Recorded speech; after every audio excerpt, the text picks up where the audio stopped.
Mental illness is a crisis in this country. It is pervasive at all levels of education across the nation. Students face this crisis with increased amounts of anxiety, depression, and many other mental illnesses. This is a detriment not only to their well-being, but their chances of graduation and their academic success overall. Schools face this crisis head-on, often without enough resources to successfully help students. Today we'll take a look at some of those schools and some of those people who are dealing with this crisis on the front lines. Hamlin Elementary is a school of 321 students across the street from Hamlin University. Despite being one of the most successful elementaries in the area, due in part to its collaboration with Hamlin U, nearly 1 in 5 students will face mental illness while enrolled. We sat down with Principal Kristen Riley to learn more about the situation. What is the current state of mental health at Hamlin Elementary, and where would you like to see that improved, if it needs to be? Look at kids to what tier are they falling in, identified by kids who are being sent out of the classroom, who need extra support, whether with problem solving or if they have anxiety. So then they will leave the classroom to go work with someone to kind of process. So our tier 1, if we classify those as mentally healthy, then our triangle is at like 90% of our kids fall in tier 1. Then our tier 2 is where now they're getting an extra scoop of support because they've shown they need it. And the kind of supports around that could be our counselor works with them, or they get to go to the sensory room. We have different things in place to offer just one extra scoop. And so at tier 3, it is more that therapeutic relationship, and we have 0. Hamlin Elementary has taken many steps to help students de-stress and otherwise reach out.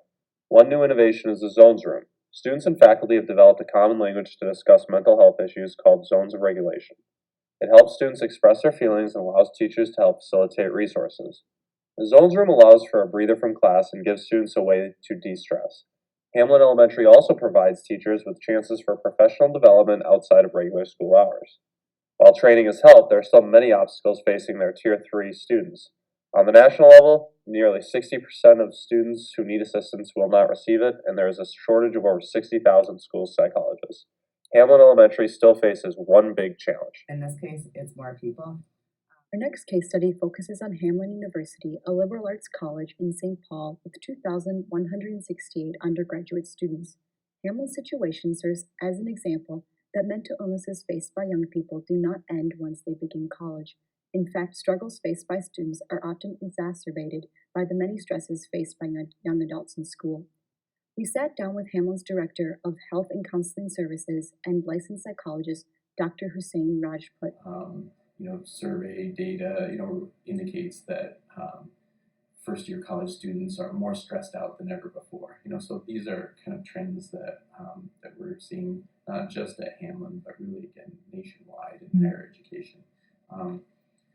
We're seeing higher levels of depression, higher levels of anxiety, more students reporting that their health is suffering in various ways. Kind of a good news, bad news situation in terms of utilization of counseling services on campus. So there are some really concerning trends. Most college counseling centers are reporting that we're seeing more serious concerns amongst college students that maybe 20, 30 years ago, it would be fairly common for a lot of people coming to college counseling centers to be dealing with. We're also seeing more students who are struggling with chronic mental illness or having more serious diagnoses even coming into college. Like Dr. Rajput mentioned, this circumstance is not unique to Hamlin. From 1985 to 2016, there was a 200% increase in mental health cases.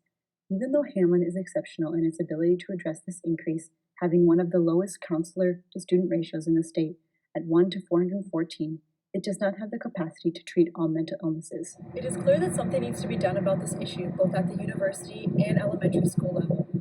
Schools need to hire more full-time psychologists, foster a caring environment for their students in light of lacking resources, and partner with outside agencies in order to connect students with the help that they need.